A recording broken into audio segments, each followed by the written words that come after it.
this team. First, we're proud of our fans. They're buying all the tickets. And I told the players, I look around the country and I watch a lot of college football, and that's not happening everywhere. So they should feel very proud that their fan base is excited and coming and watching them play, and made a difference in the ball game. I thought they were really loud and really, really proud of them. And as we always say, it's so great for the community that we have this many people coming in and eating and buying gear, and so that's fun.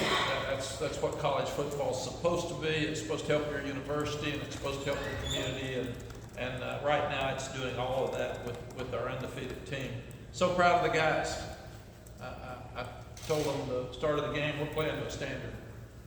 And last year, Syracuse was undefeated and then lost some games, so they were going to come in like Pittsburgh and be ready to play. And Dino Babers is a really good coach. But I don't think I've seen first half that dominant in a long time. They had 22 plays, we had 59. They had 70 yards, we had 400 and a bunch. So we rushed the ball against a really good defense that has a lot of craziness about it because they're moving all the time and they're blitzing all the time. And we ran for over 200 yards and only had the 2 sacks with 47 passes, and never seen Drake any better. And really, really happy for Tez Walker that he got back on the field. And I love the way our fans responded to him because the young man's living his dream. And as of Thursday morning, he didn't think he'd ever get to play here this year, except for a bowl game. So what an unbelievable night for him, and one that he'll remember for the rest of his life. Plus that catch he made over there in front of us was one of the best I've ever seen. To jump up with one hand, make the catch, and keep his foot in, it was just a freakish play. So we've got things we need to fix. We obviously still too soft on our shield on the punt. Same thing happened tonight that happened at Pittsburgh. We've got to be more aggressive in our shield. A guy reached over. People are putting tall guys that reach over your shield, and you can't let that happen. Thank goodness we don't punt much. And Ben Kiernan made an unbelievable play to make the first down after the block punt, because that could have given them some life early in the ball game. But you start looking at 10 of 19 third downs, and some of them at the end. We tried to play a lot of people, and that probably took it away, but they only had 4 of 11. So really 1 of 1 with the blue team on 4th down. Kicked every ball out of the ability to return it on kickoffs, made all the field goals. So a lot of positive things as we get ready to put this one to bed and get ready for Mack. Questions? Sometimes when you come off an open day, teams pull out before they get rolling. Did you have a pretty good feeling that this team was playing up that standard heading into this? Because the standard isn't just Saturday, it's all week long. I did. I've never seen a team have 3 practices as good as they did last week for open day. That's a mature team. That's an older team. And it's a team that wants to play well. I told them I wasn't going to grade the first half. That one's gone. We're going to take the second half as a game. And we're only going to grade your second half. And we're going to do that. We're going to grade it separately, so they'll have 2 halves. Because in the past, sometimes we've been a little complacent when we get ahead. And I want them to get so they continue to play to a standard. They don't play to a score or play to another team. So really, really felt good about this. I told them I usually am anxious before a game. I wasn't. I was excited to watch them play. And they played like I thought they would. Mack, after South Carolina, you said that if Tez had played, you thought he might not have played well because he would have been so fired up, so amped up. Did you have that same worry going into this one, or were you more confident? Michael, I did. I was sitting there, and so we get told at 12:30 on Thursday he's going to play. Then we have to go find him, and he's in class. We have to try to get him out of class because the NCAA was going to release a statement at 12:45, and we didn't want him to read it. We didn't want his family to read it. So we actually had to find him, get him over, try to tell him right quick before it was announced, then tell our team, because we like to tell them before things are announced. And then we thought, he and Lonnie Galloway went immediately downstairs and started working on game plan stuff, because he had not worked with the offense for 3 weeks. He'd been on the scout team, and he'd even been on the scout team with special teams. So, number one, we didn't know how much he would know. Number two, you've won 4 games with guys that are playing really well. Do you just put him in when he hadn't practiced and take their spots away. That's not fair. So we really, until this morning, we decided we weren't gonna start him and we were gonna play him, but we wanted to work him in.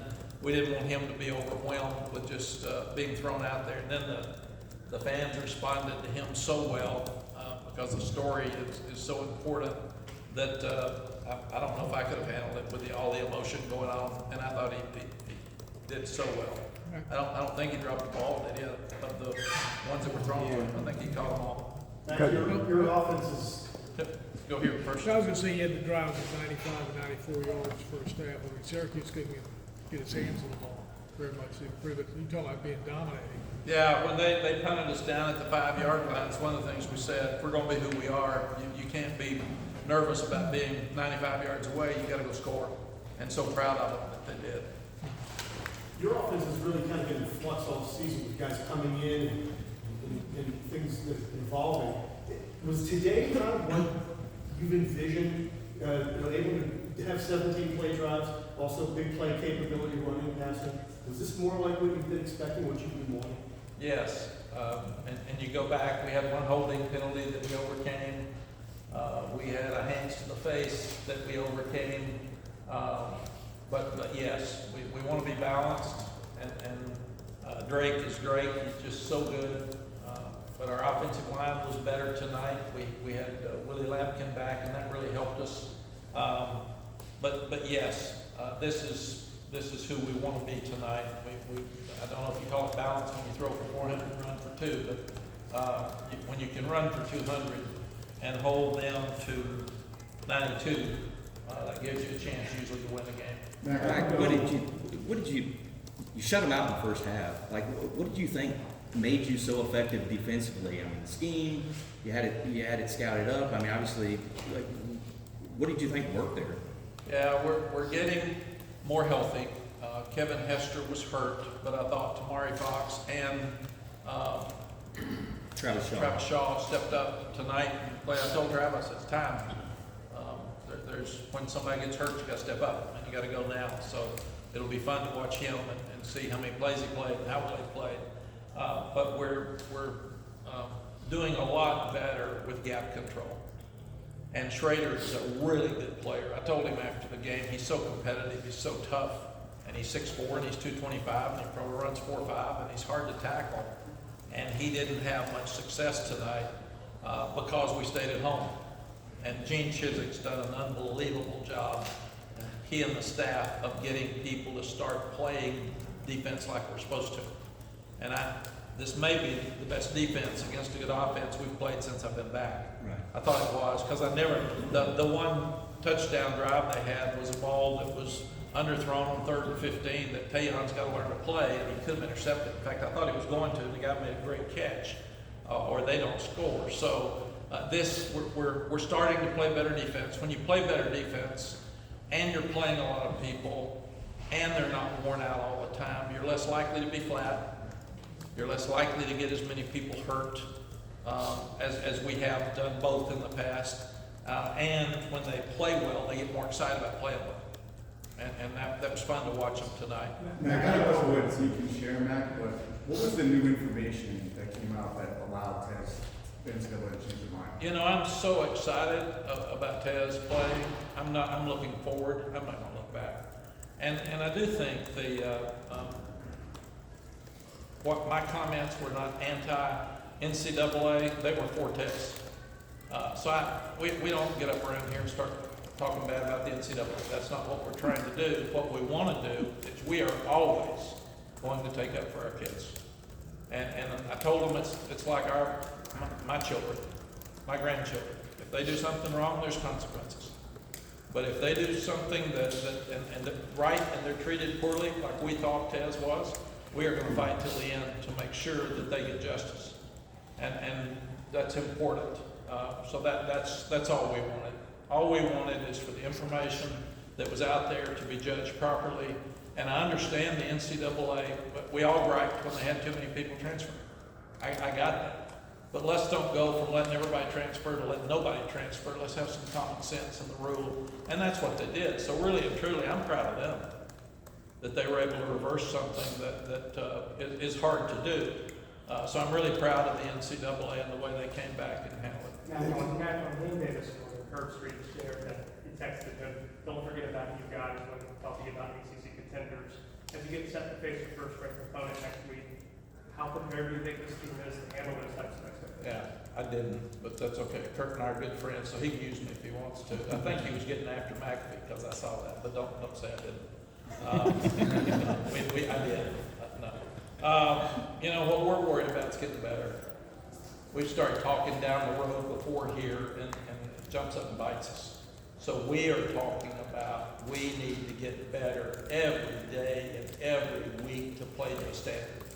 And we're starting to do that, but I still think our best game's out there, and we're gonna have it next week because Miami's so good. I've watched them enough that they're such a talented team and they're playing with a lot of confidence. And that'll be fun. I'm gonna leave here, watch our game, and watch Georgia Tech, Miami tonight. That's my Saturday night. How is Clyde Christensen helping Drake get better since he arrived here? What's he specifically doing? Clyde Christensen, Freddie Kitchens have both played they've coached in Super Bowls. They've coached #1 draft choices. They've coached the best quarterbacks to ever play. And what a wealth of knowledge they are as they sit there and talk to Chip and look at Drake about footwork and progression and here's something Tom did better, Drake, than you're doing. So look at this. Let's watch this video. He can't coach him on the field, but he can coach Chip. And that helps so much. So we're so blessed. Lonnie Galloway played quarterback, and he's got great knowledge of our passing game. And Chip Lindsey came in and did exactly what we asked him to do, and that's keep the parts of the passing game that were so good and improve our running game. And we've done both. In addition to what you said about dealing with Schrader, how important was that you guys didn't give him the edge tonight? And there was one play in particular when Cedric got the strip, KBJ kind of fleshed out and did not let him get around the edge, which allowed Cedric to come and make that play. Yes, it's really important because that's part of gap control. We've given them the edge. We did it earlier. App State got the edge a bunch because LeQuint's a really good player too. He's a real good running back, and every week we'd see him. Those two we had to stop, and we had to make them throw the ball and feel pressure, and we had to keep Schrader in the pocket. And our guys did all of that. So they were a very well-coached defense tonight, and I'm very proud of all they've done. Coach Brown, is this the kind of team that you love to coach as far as they know they're good enough to win the remaining games on their schedule, but they continue to grow more and more each week? Just what do you love about coaching this team after a 5-0 start? You know, I told this team on Sunday, let's look at college football right now. Clemson loses to Duke. Not many people thought that was going to happen. And then Clemson is a field goal away from beating Florida State, and people feel like Florida State's a playoff team.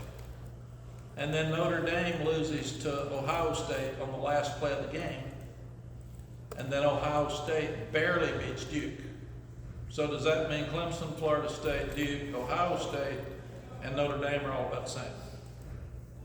It's confusing now. You better play. You better play every week, and about the time you think you don't have to play is when you get bit. And I love watching scores tonight because I can use them tomorrow and say, okay, this bunch wasn't ready to play on Tuesday. And that's important for this team to keep understanding. You don't look at this game. I was so proud tonight they didn't overlook this game for Miami. This was important to them to get better, and that's what they did. You were able to use more of your depth on defense late in that game. Mario Gambox ended up getting the interception. What did you make of their play late in that game as they kind of out there against Syracuse? Yeah, I thought they played really well. Amari played quite a bit earlier, but there was one play that their backup quarterback scrambled for about 10 yards that somebody was out of the gap. We'll find out who that was. But it was good to get them to play. The backup offensive line and the backup offense got to play. We didn't want Connor throwing it very much because the game was out of control. But when you can play a lot of guys, you're healthier, team morale's better, parents like you better. Transfer portal's not as full. I mean, there's so many boxes that check, and I was really proud. And the reason I put the second team offense in at the 15 was I was afraid that the clock would run out if they got the ball back, That's why I didn't take the field goal. I wanted to get them another play. And if the clock had run out, we wouldn't get them in again. I wanted to get them in, so we just said, the coaches didn't want to put them in at that time. I said, I don't care, we're putting them in, that helps. Mac, did they mob you in there? Is that why you were trying to fix yourself when you came in here? Did they? No, it really has something to do with the way the headset works, so it's, Okay. I've seen it before. I didn't know if they had the mosh pit going or something No, like that. no, they're happy though. Anything else? All right, one real quick thing, you just mentioned something about not, being ready on Tuesday, and I asked you about the standard in this whole week. Tuesday is just as important part of the standard as Saturday is. Has that been one of the most difficult things for you in building this program, getting to the point where all these days connect? Absolutely, and I've done a better job this year of telling the coaches and players, I want Tuesday's practice to be graded like a game. Coaches so often say, he didn't do that very well. I said, so we got beat. He's got to do it well. And we've got to hold each other more accountable every minute of every day. We can't get comfortable. And when you're winning, you get more comfortable because I don't want them to grade this video tonight like we won by a bunch of points. I want them to grade it hard. And I want them to grade it like we lost. And that's very important. I've told the players that. You walk out of here and feel good that we won, but you be really hard on yourself and really critical of yourself and your self-evaluation because we need to get better. And you need to be telling the coach what you did wrong. Drake, for instance, had he had the bad throw to Tez on the 95-yard drive. And he goes down, he's about to score. He's hit about 10 passes in a row. There's a timeout, and he comes to me and says, God, what a bad throw. I said, you just hit 10 in a row, man. I said, don't go there. And then Tez was wide open on the deep ball that Drake hit Nate for.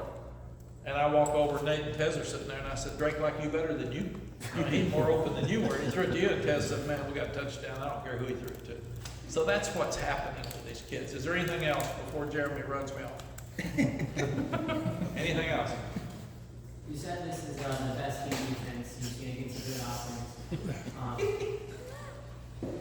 Sorry, Jeremy. Since you came back, I mean, what makes the defense so good this year, especially since last year's defense, wasn't holding teams to 7 points? We're talented.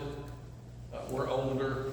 A lot of the guys that have been criticized that were very highly recruited players that were playing probably before they were ready to play weren't playing consistently good. They're getting older. I saw Miles Murphy show up a lot tonight. I'm seeing Des Evans show up a lot. Cameron Rucker's in the position he should be in now.